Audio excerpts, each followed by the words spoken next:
राहुल, अमर, शीतल और प्रज्ञा चारों एक ही स्कूल में 12वीं के स्टूडेंट थे। वो चारों एक ही क्लास में पढ़ते थे।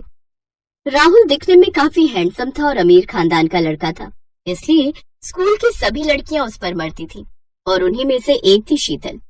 शीतल एक साधारण परिवार से थी और वो भी राहुल को पसंद करती थी। लेकिन इन सब की कहानी में एक अजीब मोड़ था। जहाँ राहुल और शीतल एक दूसरे को पसंद करते थे, तो वहीं प्रज्ञा अमर को पसंद करती थी, जबकि अमर शीतल को प्यार करता था।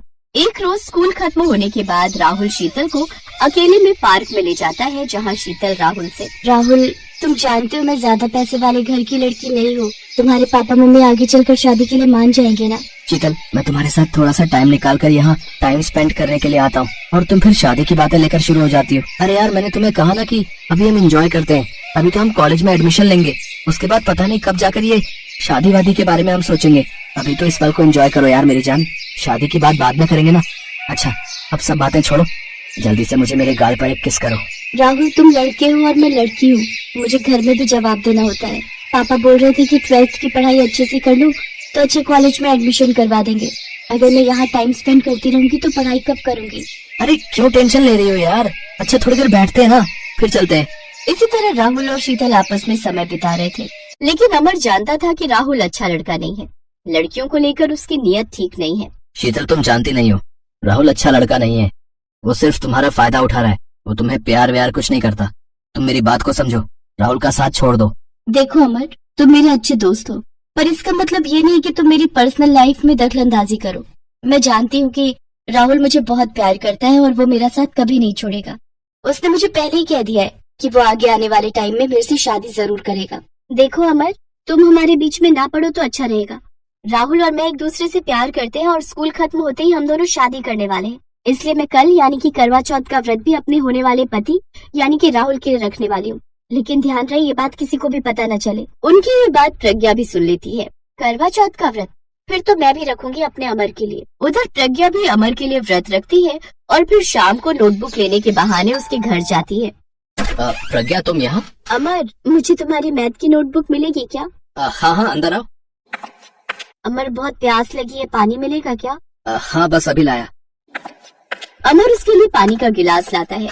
वो खिड़की से चांद को फिर अमर को देखकर पानी पीती है और अपना व्रत खोलती है और मुस्कुराते हुए वहाँ से चली जाती है। कमाल है, इसे क्या हो गया? शीतल और राहुल की नजदीकियाँ बढ़ती जा रही थी। उनके एग्जाम नजदीक थे, पर शीतल बिल्कुल भी पढ़ाई नहीं कर रही थी। राहुल उसे आए दिन कहीं न कहीं घुमाने ले जाता था। इससे शीतल की पढ़ाई पर बहुत असर हो रहा था। एक दिन, शीतल, तुम क्लास में टॉप करने वाली लड़की हो और तुम्हारे टेस्ट में इतने कम मार्क्स आए हैं। आजकल तुम्हारा ध्यान कहाँ रहता है?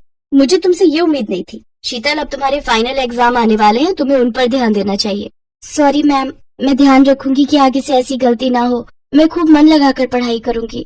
शीतल उस दिन तो अपनी टीचर को ये कहकर बच गई, पर शाम के समय राहुल ने फिर से उसे घूमने चलने के लिए कहा। क्या यार शीतल, मैंने तुम्हारे लिए इतना बड़ा प्लान किया है और तुम एकदम से मना कर रही हो। मेरा मूड खराब हो जाएगा, मैं कुछ नहीं सुनने वाला।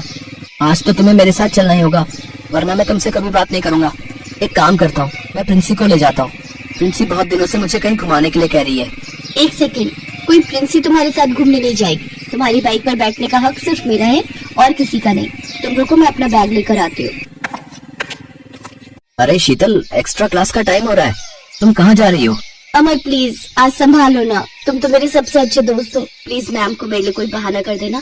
मैं राहुल के साथ घूमने जा रही हूँ। अगर मैं नहीं गई ना तो वो नाराज हो जाएगा। ओह अच्छा, ठीक है, जाओ। मैं संभाल लूंगा, पर टाइम से घर पहुँचना। शीतल राहुल के साथ घूमने चली जाती है। राहुल शीतल को एक होटल में ले जाता है। राहुल पर विश्वास करके वो अपने आप को राहुल को सौंप देती है। नादानी में राहुल और शीतल दोनों बहक जाते हैं, पर उस दिन के बाद राहुल का नेचर बदल जाता है। शीतल जब भी उससे बातें करने की कोशिश करती, राहुल उससे दूर होने की कोशिश करता। कुछ दिनों बाद शीतल को पता चलता है कि वो प्रेग्नेंट हो गई है और वो माँ बनने वाली है। राहुल, मैं बहुत परेशान हूँ। मैं कब से तुमसे मिलने की कोशिश कर रही थी, पर तुम हो कि मुझसे बात ही नहीं करते हो। राहुल, मैं प्रेग्नेंट हूँ, मैं माँ बनने वाली हूँ। मुझे बहुत घबराहट हो रही है। मुझे लगता है हमें अपने अपने घर वालों को इस बारे में बता देना चाहिए ताकि हमारी शादी हो सके। कैसी बातें कर रही हो शीतल? मैं भी खुद बच्चा हूँ, मैं एक बच्चे का बोझ कैसे संभाल सकता हूँ? मेरी मानो तो ये बच्चा गिरा दो। अरे वो तो मजे मजे में हो गया, क्या करोगे इस बच्चे को रखकर? मेरे साथ चलो, मैं भी तुम्हारा अबॉर्शन करवा देता हूँ। राहुल की बात सुनकर शीतल उसे जोर से चांटा लगाती है। तुम्हें शर्म आनी चाहिए राहुल। मुझे तो लगा कि हमारे प्यार की निशानी को तुम दुनिया के सामने स्वीकार करोगे, पर नहीं, तुम तो कायर हो। अरे तो जैसी पता नहीं कितनी मेरे आगे पीछे घूमती है। तो खुद आई थी मेरे पास चलकर, मैं नहीं आया था। तू सिर्फ मेरे पैसे पे मरती थी, इसीलिए तू मेरे आगे पीछे घूमती थी। मुझे क्या पता था कि तू गोंद की तरह मेरे से चिपकने की कोशिश करेगी। एक बात कान खोलकर सुन ले, मेरा अब तुझसे कोई वास्ता नहीं है। और हाँ, ज्यादा चू चपड़ की तो सबके सामने बदनाम कर दूंगा। अरे कैसे बताएगी? कोई सबूत है कि ये बच्चा मेरा है? राहुल शीतल के मुंह पर उसकी बुरी वाली बेइज्जती करके चला जाता है। शीतल बहुत रोती है। उन दोनों की ये सारी बातें अमर सुन लेता है और वो शीतल के पास जाता है। अमर, तुमने ठीक कहा था, राहुल अच्छा लड़का नहीं है, उसने मुझे। बस शीतल, मैं सारी बातें सुन चुका हूँ। मैं चाहूँ तो अभी राहुल को सबक सिखा सकता हूँ, पर मुझे तुम्हारी चिंता है, मुझे तुम्हारी इज्जत की परवाह है। मैं जानता हूँ राहुल कितना गिर सकता है।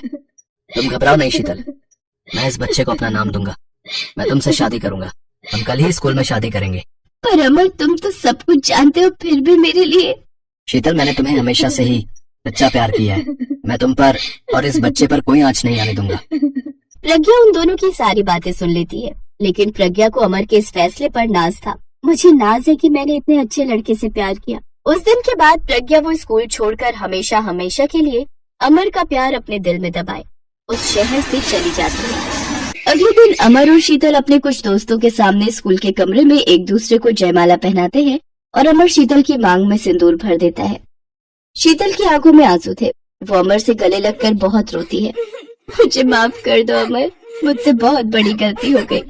तुमने जो आज मेरे लिए किया है वो कोई भी नहीं करता। उसके लिए बहुत बड़ा दिल चाहिए जो सिर्फ तुम्हारे पास है। Thank you Amar, thank you so much. चुप हो जाओ शीतल। देखो, अब तुम्हारी सारी परेशानियां मेरी परेशानियां हैं। तुम्हारी जिंदगी के सारे दुख मुझे दे दो, मैं तुम्हें सारी खुशियां देना चाहता हूँ। अमर और शीतल अभी बात कर ही रहे थे कि तभी उनकी टीचर वहाँ जाती है और वो गुस्से में अमर और शीतल को प्रिंसिपल के ऑफिस लेकर जाती है। वहीं शीतल के पापा को बुलाया जाता है। शीतल को अपने पापा के साथ घर भेज दिया जाता है। वहीं शीतल के पापा ने अमर को बुलाया और उसे जोरदार चांटा लगाया। देखा कल्याणी, तुम्हारी बेटी स्कूल में ये गुल खिलाती है, इस लड़के के साथ शादी की है। मैं तुझे जिंदा नहीं छोड़ूंगा। सुनिए, मारिए मत, अब ये आपकी बेटी का पति है। पापा, अमर को मत मारो, अमर की इसमें कोई गलती नहीं है। मैं आपको सब सच बताती हूँ, प्लीज पापा अमर को मत मारो। शीतल अपने माता पिता को सारी सच्चाई बताती है कि सारी गलती उसी की थी। अमर ने अपनी दोस्त का साथ देकर उसकी इज्जत बदनाम होने से बचाई है। उसके होने वाले बच्चे को अपना नाम दिया है। शीतल के पिता अमर को गले से लगा लेते हैं। अमर बेटा, मैं तुम्हारा कैसे शुक्रिया अदा करूं? उस राहुल को तो मैं जिंदा नहीं छोड़ूंगा। तभी राहुल के पिता उसे लेकर वहाँ आ जाते हैं। शीतल, मैंने मम्मी पापा को सब सच बता दिया है। मैं तुम्हारे बिना नहीं रह सकता। मैं तुम्हें और हमारे बच्चे को स्वीकार करता हूँ। शीतल, मुझे माफ कर दो। तुमने आने में बहुत देर कर दी राहुल। अब मैं अमर की पत्नी हूँ और ये बच्चा भी अमर और मेरा है। तुम यहाँ से जा सकते हो। जीती रहो बेटी। मैं जानता हूँ मेरे बेटे राहुल ने तुम्हें खोकर दुनिया की सबसे बड़ी गलती की है। खुश रहो बेटी। राहुल वहाँ से शर्मिंदा होकर अपने पिता के साथ वापस लौट जाता है। अमर शीतल के प्रति अपनी सारी जिम्मेदारियां निभाता है और वक्त के साथ साथ सब कुछ ठीक हो जाता है। दोनों एक दूसरे का साथ पाकर बहुत खुश थे। दोनों एक साथ अपनी पढ़ाई भी पूरी करते हैं। शीतल अपने बच्चे को भी संभालती है। कुछ सालों बाद अमर की अच्छी नौकरी लग जाती है और वो अपनी पत्नी और बच्चे की जिम्मेदारी बहुत अच्छे से संभालने लगता है। शीतल भी अपनी छोटी सी दुनिया में अपने पति और बच्चे के साथ बहुत खुश थी।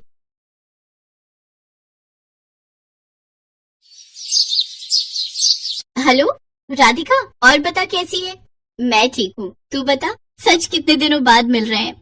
हाँ, कॉलेज के खत्म होने के बाद तो हमारा मिलना ही नहीं हुआ। वैसे आजकल कहाँ रह रही है?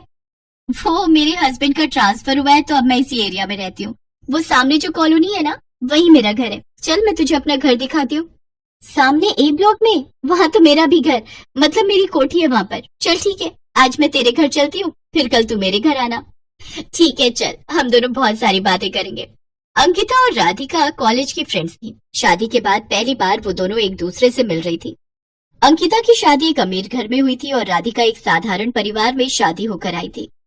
अंकिता इस बारे में नहीं जानती थी। वो जब राधिका के घर गई तो राधिका के घर को देखकर वो मुंह बनाने लगी। ये लो अंकिता, चाय पियो। राधिका, कप अच्छे से धोए है ना, क्योंकि मुझे बहुत साफ सफाई से रहने की आदत है। तुम्हारा ये घर देखकर मुझे बहुत अजीब लग रहा है। तुमने शादी किससे की है? नाम क्या है और काम क्या करता है? अंकिता, तुम मेरे हस्बैंड को जानती हो? मैं जानती हूँ। कौन है तुम्हारा हस्बैंड? सौरभ। मैंने सौरभ से शादी की है। सौरभ से? अच्छा, चलो, मैंने तो उसे ठुकरा दिया था। वो मेरे स्टेटस का नहीं था। खैर, मैं चलती हूँ, मेरे हस्बैंड आने वाले होंगे। और कल तुम आ रही हो ना मेरे घर? हाँ हाँ, मैं आ जाऊंगी। अंकिता भी जाने ही लगती है कि सौरभ आ जाता है। अंकिता को देखकर वो चौंक जाता है। अंकिता, तुम और यहाँ? सौरभ, कैसे हो? बहुत दिनों बाद मिलना हुआ। हाँ, मुझे अभी पता चला कि राधिका ने तुमसे शादी की है। और कैसे हो? हम दोनों रास्ते में ही मिले। राधिका मुझे यहाँ ले आई और मुझे तभी तुम्हारे बारे में पता चला। अच्छा, चलती हूँ, आना कभी राधिका के साथ। अब हाँ हाँ जरूर, बाय। राधिका, तुम जानती हो अंकिता कैसी है? इसे अपने पैसे पर बहुत घमंड है। तुम इसके साथ बात नहीं करो तो। सौरभ, वो कॉलेज की बात थी। अब समय बदल गया है। अब हम दोनों शादीशुदा हैं। वो जानती है, उसकी अपनी लाइफ है और मेरी अपनी। इसलिए तुम टेंशन मत लो। तुम बैठो, मैं तुम्हारे लिए भी चाय बना कर लाती हूँ। अगले दिन राधिका अंकिता के घर जाती है। राधिका, आओ, मैं तुम्हारा ही वेट कर रही थी। ये देखो, इस करवा चौथ के लिए मैंने ये साड़ी मंगवाई है। पूरे 5 लाख की है। वैसे मैं तुम्हें क्यों दिखा रही हूँ? तुम्हारी तो इतनी हैसियत ही नहीं है कि तुम इतनी महंगी साड़ी खरीद सको। तुम क्या पहन रही हो इस करवा चौथ पर? मैं कुछ भी पहन लूंगी। वैसे सौरभ मेरे लिए एक साड़ी लाए थे, सोच रही हूँ उसे ही तैयार करवा लूं। अच्छा, मेरे तो हस्बैंड को इतना टाइम ही नहीं होता। उनकी इतनी सारी मीटिंग होती है, इतना बड़ा बिजनेस हैंडल करते हैं। वो तो, उनको सब कुछ देखना पड़ता है। वो तो बस मुझे पैसे दे देते हैं और मैं अपने आप ही ले लेती हूँ। अच्छा, मैं कह रही थी, करवा चौथ की पूजा के लिए तुम मेरे घर ही आ जाना। सब आते हैं। कॉलोनी की लेडीज मेरे घर पर इकट्ठा होती हैं। सबको पता है कि यहाँ बहुत स्पेस है और सबके लिए स्पेशल इंतजाम किया जाता है। गिफ्ट देती हूँ मैं सबको, और भी बहुत कुछ। बहुत मजा आता है।